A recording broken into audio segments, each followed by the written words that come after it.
Em nosso último encontro, dissemos que não existe uma espiritualidade sadia quando ela não é centrada no outro, quando ela não é direcionada ao outro. Uma espiritualidade somente vertical, direcionada somente a Deus, não é uma espiritualidade sadia, embora ela seja imprescindível a nós. Naquela ocasião, lemos as palavras do livro de Tiago, capítulo 1, versículo 27.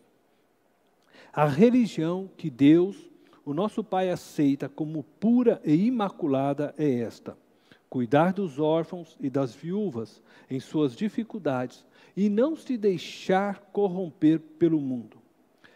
A partir dessas palavras de Tiago, afirmamos que para se ter uma espiritualidade sadia, uma espiritualidade aceitável por Deus, duas coisas são necessárias. A primeira coisa é cuidar dos órfãos e das viúvas. E isto significa que nós devemos ter o outro como objeto do nosso serviço a Deus. Chamamos isso de espiritualidade centrada no outro. A segunda coisa necessária para uma espiritualidade sadia, segundo a palavra aqui de Tiago, é não se deixar corromper pelo mundo. Isto significa que devemos viver no mundo regido pelos valores e princípios dos céus, onde Deus, nosso Pai, está.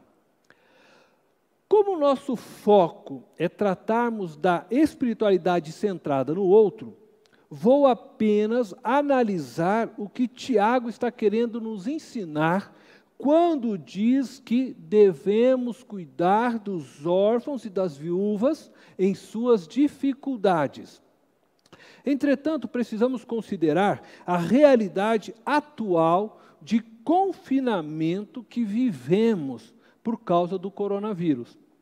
Nessa fala de Tiago, cuidar dos órfãos e das viúvas em suas dificuldades, existem duas verdades gritantes e fundamentais, amarradas ao verbo cuidar. A primeira é cuidar dos órfãos e das viúvas. A segunda verdade é cuidar em suas dificuldades.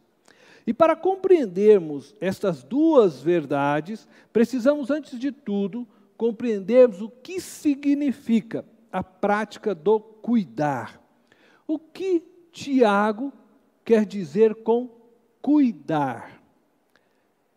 A palavra cuidar do nosso texto é a palavra grega episkepitestai, formada pela preposição epi, que significa sobre, para, mais o verbo skiptomai, que significa olhar, examinar, formando assim a palavra olhar cuidadoso, examinar atentamente,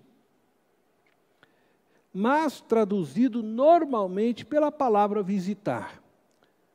O que significa que a ideia de visitar era para examinar atentamente ou para olhar de forma cuidadosa. Ela é frequentemente usada no grego clássico com o significado de cuidar dos doentes. Tiago está dizendo aos cristãos que a religião verdadeira se concretiza no visitar, isto é, no ir em direção dos órfãos e das viúvas com o fim de cuidar deles.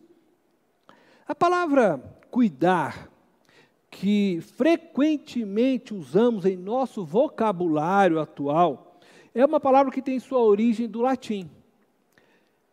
Cogitare, que significa pensar ou ponderar.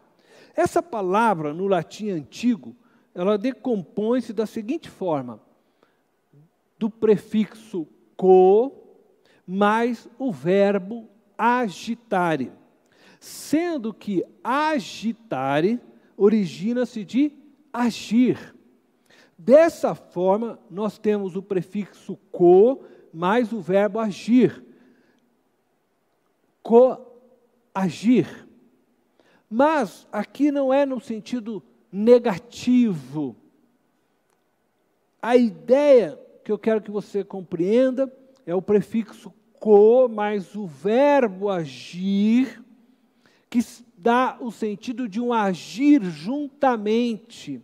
Como, por exemplo, a palavra cooperar ou coordenar. Então, cuidar no latim origina-se do conceito de um agir com o outro.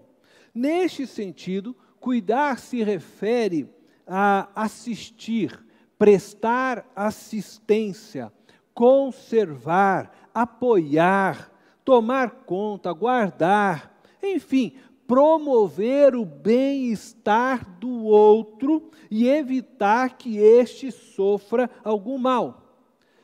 Isto é o que os pais esperam quando dizem para alguém: cuide de meu filho, por favor.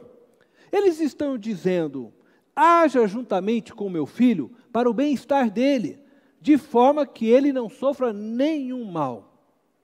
Enfim, seja a origem da palavra, do grego ou do latim, ao falarmos de cuidado, estamos pensando no ato de irmos em direção a outra pessoa com o fim de nos dedicarmos a ela, deixando de lado as nossas coisas e prestando atenção ao que ela necessita.